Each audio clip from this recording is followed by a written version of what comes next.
श्री स्वामी समर्थ. नमस्कार मित्रांनो. मृत्यूनंतर आत्म्याचे काय होते? ती तिच्या प्रियजनांना पाहू शकते का? आत्मा खरोखर या जगात 13 दिवस जगतो का? आणि तसे असल्यास या दिवसात तो कोणत्या टप्प्यांमधून जातो? हे एक रहस्य आहे, जे प्रत्येकाने समजून घेणे आवश्यक आहे. असे म्हटले जाते की मृत्यूनंतर 24 तासानंतर आत्मा त्याच्या घरी परत येतो. तिचे कुटुंब, तिचे प्रियजन आणि ती ठिकाणे जिथे तिने तिचे संपूर्ण आयुष्य व्यतीत केले. परंतु तिला तिचा मृत्यू का जाणवतो? तिला तिच्या कुटुंबाचे दुःख आणि विलाप आणि मृत्यूनंतर आत्म्याला त्याच्या कृतींचे फळ कसे मिळते हे जाणवते का? हे रहस्य एकदा स्वतः मृत्यूचा देव यमराज याने देवर्षी नारदाला सांगितले होते. यमलोकचे स्वामी यमराज यांनी स्पष्ट केले की आत्म्याचा हा प्रवास केवळ शारीरिक मृत्यूचा शेवट नाही, तर एका नवीन सुरुवातीच्या दिशेने वाटचाल करण्याची प्रक्रिया आहे. या व्हिडिओमध्ये आम्ही तुम्हाला तीच कथा सांगणार आहोत, जी यमराज यांनी स्वतः नारदजींना सांगितली होती. ही कथा तुम्हाला मृत्यूनंतर आत्म्याचे अनुभव आणि त्यांचे खरे सत्य समजण्यास मदत करेल. एकदा यमपुरीमध्ये मृत्यूचा देव यमराज त्याच्या सिंहासनावर बसला होता. दिव्य प्रकाश सर्वत्र पसरला होता. यमलोकचे देवदूत त्याच्या कामात व्यग्र होते. मग देवर्ष नारद तिथे आले. त्यांच्या हातात दैवी वीणा होती आणि त्यांच्या चेहऱ्यावर एक चमक होती. त्यांनी यमराजाला नमन केले. यमराजने हसून त्यांचे स्वागत केले आणि म्हणाला, आज तुझ्या आगमनाचे कारण काय? तुम्ही यमलोकला आलात याचा मला आनंद आहे. नारद मुनीने नम्रपणे उत्तर दिले, धन्यवाद प्रभू. मी पृथ्वी लोकाला भेट देत होतो आणि तिथे मी एक विचित्र दृश्य पाहिले, ज्याने माझ्या मनात अनेक प्रश्न उपस्थित केले. यमराज नारदजींकडे जिज्ञासू नजरेने पाहू लागला आणि म्हणाला, देवर्षी, मला कोणता प्रश्न विचारेल ते सांगा. मी तुमची उत्सुकता नक्कीच शांत करेन. नारदजी म्हणाले, हे धर्मराज, जेव्हा मी पृथ्वी लोकावर होतो तेव्हा मी पाहिले की एक म्हातारा माणूस मरण पावला होता. त्याचे कुटुंबीय आणि नातेवाईक शोकात होते. ते विलाप करत होते आणि काही जण विविध उपाययोजना करत होते, जेणेकरून त्याचा आत्मा परत येईल. हे दृश्य पाहून माझ्या मनात खोल प्रश्न निर्माण झाले. यमराजने नारदजींचे शब्द काळजीपूर्वक ऐकले. नारदजी पुढे म्हणाले, मृत्यू हे एक अपरिवर्तनीय सत्य आहे, परंतु त्यानंतर काय होते हे एक रहस्यच आहे. माझ्या मनात दोन मुख्य प्रश्न निर्माण झाले आहेत. एक म्हणजे मृत्यूच्या 24 तासानंतर आत्मा प्रत्यक्षात त्याच्या घरी परत येतो का? आणि दुसरा म्हणजे मृत्यूनंतर आत्म्याचा 13 दिवसांचा प्रवास खरा आहे की केवळ अफवा आहे? नारदजींची जिज्ञासा खूप महत्त्वाची होती. यमराज थोडा वेळ गप्प राहिला आणि मग त्याने एक दीर्घ श्वास घेतला आणि म्हणाला, देवर्षी, हा एक गंभीर प्रश्न आहे आणि प्रत्येक माणसाला त्याचे उत्तर माहीत असलेच पाहिजे. मी तुम्हाला या रहस्याची संपूर्ण कथा सांगत आहे, जी समजून घेतल्यास प्रत्येक जिवंत प्राणी मृत्यूचे खरे स्वरूप जाणून घेऊ शकतो. यमराजची कथा खूप पूर्वी सुरू होते. गावचा आरव नावाचा एक तरुण, ज्याचे नाव आरव होते, लहानपणापासूनच धार्मिक प्रवृत्तीचा होता. तो दररोज तुळशीला पाणी पाजायचा, सकाळी आणि संध्याकाळी प्रार्थना करायचा आणि नेहमी देवाचे स्मरण करायचा. त्याच्या कुटुंबात त्याचे वडील, पत्नी आणि एक लहान मुलगा. त्याच्या आईचे अनेक वर्षापूर्वी निधन झाले होते आणि आता त्याचे वडीलही बऱ्याच काळापासून आजारी होते. काळ गेला आणि एक दिवस त्याचे वडीलही हे जग सोडून गेले. ही घटना आरवसाठी असह्य होती. त्यांनी आपल्या वडिलांवर औपचारिक पद्धतीने अंत्यसंस्कार केले, परंतु त्यांच्या मनात अनेक प्रश्न निर्माण होऊ लागले. मृत्यूनंतर आत्म्याचे काय होते? संत हसला आणि म्हणाला, मुला, जर तुम्हाला खरोखरच हे रहस्य समजून घ्यायचे असेल तर तुम्हाला या जंगलात आणखीन पुढे जावे लागेल, जिथे तुमच्या सर्व प्रश्नांची उत्तरे तुमची वाट पाहत आहेत. आरवने आदराने मान डोलावली आणि गुरुदेवला म्हणाला, मी हा प्रवास करण्यास तयार आहे. कृपया मला मार्ग दाखवा. गुरुजींनी त्यांचे आशीर्वाद दिले आणि सांगितले की या प्रवासात तुम्हाला अनेक अद्भुत अनुभव मिळतील. वाटेत जे काही घडेल ते तुम्हाला मृत्यूची रहस्ये आणि आत्मा समजून घेण्यास मदत करेल. गुरूंच्या आदेशानुसार आरव जंगलाच्या दिशेने निघाला. जसजसा तो पुढे सरकत गेला तसतसे जंगल दाट आणि रहस्यमय झाले. सर्वत्र विचित्र विचित्र आवाज ऐकू येत होते. कुठेतरी घुबड बोलत होता. कुठेतरी वाऱ्याच्या गर्दीने पानांची सरमिसळ भीतीदायक वाटत होती. जंगलातील हा भयंकर आणि भीतीदायक मार्ग त्याला नक्कीच घाबरवत होता. परंतु त्याच्या मनात निर्माण झालेली उत्सुकता अधिकच तीव्र होती. ते निर्भयपणे चालत गेले आणि काही अंतरावर त्यांना एक विशाल पिंपळाचे झाड दिसले. परंतु ते सामान्य झाड नव्हते. त्याच्या फांद्या सापांसारखे हालत होत्या आणि जणू कोणाचा चेहरा त्याच्या सावलीवर दिसला होता. आरवजवळ येताच झाड मानवी आवाजात बोलला. हे ऐकून आरवला धक्का बसला. एक झाड बोलत होते, पण तो घाबरला नाही. त्याने हात जोडून पिंपळाच्या झाडाला नमन केले आणि आदराने म्हणाला, मोठे झाड, मी येथे मृत्यूची रहस्ये जाणून घेण्यासाठी आलो आहे. माझ्या मनात अनेक प्रश्न आहेत आणि त्यांची उत्तरे शोधण्यासाठी मी हा प्रवास करत आहे. कृपया मला मार्गदर्शन करा. पिंपळाचे झाड गंभीर आवाजात म्हणाले, तुमची जिज्ञासा योग्य आहे. मी तुम्हाला मृत्यूनंतरच्या पहिल्या टप्प्याबद्दल सांगू शकतो. परंतु त्यापूर्वी माझ्याकडे तुमच्यासाठी एक कोडे आहे. कुटुंबही मागे राहिले आहे. प्रतिष्ठा देखील नाहीशी होते. मग माणसाचे काय होते? काही क्षण विचार केल्यानंतर त्याने उत्तर दिले, माणसाची कर्मे ही त्याची सर्वात मोठी संपत्ती असते. संपत्ती, कुटुंब आणि प्रतिष्ठा सर्व येथे उरतात. परंतु चांगली किंवा वाईट कर्मे त्यांच्या आत्म्यासह जातात आणि त्याचा पुढील प्रवास ठरवतात. गौमाता हसल्या आणि मान डोलावली. तुम्ही बरोबर उत्तर दिले. आता मी तुम्हाला मृत्यूच्या तिसऱ्या टप्प्याचे रहस्य सांगेन. गौमाताने आपले डोळे बंद केले आणि तिच्याभोवती एक दिव्य तेज पसरवले.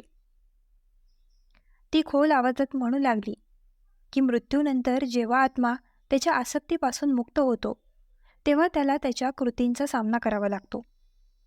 आत्मा त्याच्या संपूर्ण जीवनाचे प्रतिबिंब पाहतो. त्याची चांगली कृत्ये त्याला प्रकाशाकडे नेतात आणि त्याची वाईट कृत्ये त्याला अंधाराकडे नेतात. आरव लक्षपूर्वक ऐकत होता. गौमाता पुढे म्हणाली की जर आत्म्याने आयुष्यभर चांगली कामे केली आहेत, दान केले आहे, इतरांची सेवा केली आहे, तर तो लवकरच स्वर्गाकडे जातो, जिथे त्याला दैवी आनंद मिळतो, जिथे दुःख किंवा दुःख नसते. परंतु जर त्याने पाप, अत्याचार, राग, अहंकार, हिंसा केली असेल तर त्याला यमलोकला जावे लागेल, जिथे त्याला त्याच्या कृत्यांनुसार शिक्षा भोगावी लागेल. आरवने विचारले, आई, एकदा माणूस त्याची कृती बदलू शकतो का? की त्याच्या नशिबावर मृत्यूनंतर निर्णय घेतला जातो? गौमाताने गंभीर स्वरात उत्तर दिले की जोपर्यंत मनुष्य जिवंत आहे तो त्याच्या कृतींमध्ये सुधारणा करू शकतो, जो सद्गुण मिळवू शकतो. एखादी व्यक्ती धार्मिकतेच्या मार्गाने अनुसरण करू शकते आणि त्याचा आत्मा शुद्ध करू शकते. परंतु मृत्यूनंतर त्याने जे जमा केले आहे त्याचा आनंद घ्यावा लागतो. म्हणूनच गाय सेवा, दानधर्म, भजन कीर्तन आणि सत्संग यांना हिंदू धर्मात खूप महत्त्व आहे. जेव्हा एखादा माणूस गायीच्या आईची सेवा करतो तेव्हा तो त्याच्या पापांचा नाश करतो. गाय हा केवळ एक प्राणी नाही, तर ती धर्माचे प्रतीक आहे. गौमाताने पुढे स्पष्ट केले की जेव्हा आत्मा त्याच्या कृतींचा हिशोब पाहतो तेव्हा त्याला जीवनात काय साध्य केले आहे याची जाणीव होते. जे शुद्ध आत्मा आहेत ते आनंदाने पुढे जातात, परंतु जे पापी आत्मा आहेत ते भीतीने थरथरतात. त्यांना वाटते की जर त्यांना दुसरा जन्म झाला तर ते त्यांचे जीवन सुधारतील. परंतु तोपर्यंत खूप उशीर झाला असे. आरवच्या डोळ्यात चिंतेची एक चमक होती. तो आदराने म्हणाला, हे गोमाता, तू मला खूप ज्ञान दिलेस. आता मी माझ्या कृतींवर अधिक लक्ष देईन, जेणेकरून मी मेल्यावर मला यमलोकला जावे लागणार नाही. पुढे तुम्हाला आणखीन रहस्ये जाणून घ्यायची आहेत आणि आपला प्रवास सुरू ठेवायचा आहे. आरवने आपल्या प्रवासाच्या पुढच्या टप्प्याकडे पुन्हा जीभ घेतली. आरवचा प्रवास आता त्याच्या शेवटच्या टप्प्याकडे सरकत होता. तो चालत असताना एका विशाल नदीच्या काठावर पोहोचला. ती सामान्य नदी नव्हती. तिचे पाणी कुठेतरी थंड आणि निर्मळ होते. कुठेतरी ते रक्त आणि अग्नीच्या ज्वालांनी भरलेले दिसत होते. नदीच्या काठावर एक देवी प्रकट झाली. संपूर्ण वातावरण तिच्या तेजाने प्रकाशित झाले. ती सौम्य परंतु प्रभावी होती. जणू ती खऱ्या ज्ञानाचे मूर्त स्वरूप आणि पवित्रता होती. आरवने तिला श्रद्धेने झेप घेतली. देवी हसली आणि गोड आवाजात बोलली, वत्स, मला माहीत आहे तुम्ही मृत्यूचे रहस्य समजून घेण्यासाठी या कठीण प्रवासावर आला आहात. मी तुम्हाला वैतरणी नदीचे रहस्य सांगेन. परंतु प्रथम तुम्हाला माझ्या एका कोडीचे उत्तर द्यावे लागेल. आरवने मान डोलावली आणि म्हणाला, हे आई, कृपया विचारा. देवीने गंभीर आवाजात विचारले, या जगात माणसाचा सर्वात मोठा भ्रम कोणता आहे? आरवने काही क्षण विचार केला आणि मग त्याने उत्तर दिले की माता मैयाचा सर्वात मोठा भ्रम हा आहे की त्याला वाटते की हे शरीर आणि हे जग कायम आहे. तो मृत्यूला विसरून सांसारिक आसक्तीत बुडून राहतो. परंतु जेव्हा मृत्यूची वेळ येते तेव्हा त्याला समजते की हे सर्व नश्वर आहे. फक्त आत्मा अमर आहे. देवी हसली आणि म्हणाली, वत्स, तुम्हाला सत्य समजले आहे. आता मी तुम्हाला वैतरणी नदीच्या रहस्याविषयी माहिती देईन. देवीने स्पष्ट केले, वत्स, ही वैतरणी नदी आहे जी यमलोक आणि पितृलोक दरम्यान वाहते. ही आत्म्यासाठी अंतिम परीक्षा आहे. ज्यांनी आपल्या जीवनात सद्गुण केले आहे ते सहजपणे पार करतात आणि स्वर्ग किंवा मोक्षाकडे जातात. परंतु ज्यांनी पाप आणि अधर्म केले आहे त्यांच्यासाठी ही नदी अग्नी आणि रक्ताने भरलेली दिसते. ते त्यात अडकतात आणि रडत राहतात. आरव हे दृश्य भीतीपोटी आणि आश्चर्याने पाहत होता. त्याने विचारले की ही नदी आईच्या आत्म्यासाठी इतकी महत्त्वाची का आहे? देवीने उत्तर दिले की ही नदी आत्म्याची अंतिम परीक्षा आहे. ती त्याच्या आयुष्यातील कृतींचे प्रतिबिंब आहे.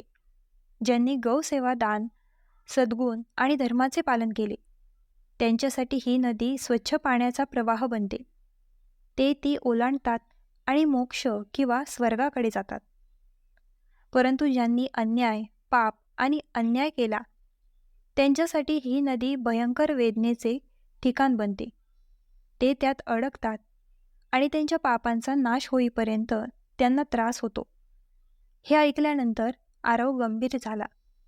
त्याने विचारले की आत्मा ही नदी कशी पार करू शकतो?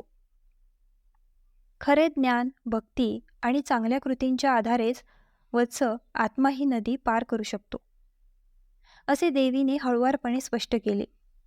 जे लोक सत्य आणि भक्तीचे पालन करतात ते सहज पार करतात. विशेषतः गाय आणि गाय दान करणाऱ्यांसाठी हे एक सोपा मार्ग बनते. कारण गाय ही मातृधर्माचे प्रतीक आहे आणि जे तिची सेवा करतात ते त्यांच्या पापांचा नाश करू शकतात. हे ऐकून आरवला आश्चर्य वाटले. त्याने दुसरा प्रश्न विचारला, आई, जर एखादी व्यक्ती आयुष्यात चांगली कामे करत नसेल तर ती कधीही ही नदी पार करू शकत नाही का? देवीने गंभीर स्वरात उत्तर दिले की विश्वकर्माच्या कायद्यांद्वारे शासित आहे. जर आत्मा वैतरणी ओलांडतो तर तो स्वर्गाकडे जातो. नसल्यास तो न्यायासाठी यमलोकाकडे पाठवला जातो, जिथे त्याच्या कृतींचा हिशोब केला जातो. जे आत्मे ते ओलांडत नाहीत ते भटकतात. ते पुनर्जन्माच्या चक्रात अडकतात आणि अनेक जन्मांसाठी त्रास भोगतात. त्याने देवीला नमन केले आणि म्हणाला, हे आई, तू मला सत्याचे ज्ञान दिलेस. आता मी माझे जीवन आणखीन पवित्र करेन, जेणेकरून माझा आत्मा मृत्यूनंतर योग्य मार्गावर चालू शकेन. देवीने त्याला आशीर्वाद दिला आणि म्हणाली, वत्स, आता तुमचा प्रवास पूर्ण झाला आहे आणि हे ज्ञान जगापर्यंत घेऊन जा, जेणेकरून लोक मृत्यूपूर्वीचे जीवन समजू शकतील. आरव पुन्हा झुकला आणि त्याच्या अंतःकरणात ते दैवी ज्ञान घेऊन परतला. यमराजाने नारदजींना आत्म्याच्या गूढतेची संपूर्ण कथा अशा प्रकारे सांगितली. मृत्यूनंतर आत्मा त्याच्या घरी परततो, तो त्याच्या कृतीनुसार कसा चालतो आणि तो कोणत्या टप्प्यांमधून जातो हे त्याने सांगितले. यमराजांचे शब्द ऐकल्यानंतर नारदजींच्या सर्व शंका दूर झाल्या. नारदजी हात जोडून म्हणाले, तुमची ही दैवी कथा ऐकल्यानंतर माझ्या सर्व प्रश्नांची उत्तरे मला मिळाली आहेत. मृत्यूनंतर आत्मा आपला प्रवास कसा पूर्ण करतो हे आता मला स्पष्ट झाले आहे. मी या सत्याचा प्रसार करेन, जेणेकरून अधिकाधिक लोक हे गूढ ज्ञान समजून घेऊ शकतील आणि धार्मिकतेच्या मार्गाचे अनुसरण करू शकतील. मित्रांनो, हा व्हिडिओ कसा वाटला आम्हाला कमेंट करून नक्की सांगा आणि आपल्या ग्लो मराठी चॅनलला लाईक, शेअर, सबस्क्राईब आणि हाईप करायला विसरू नका.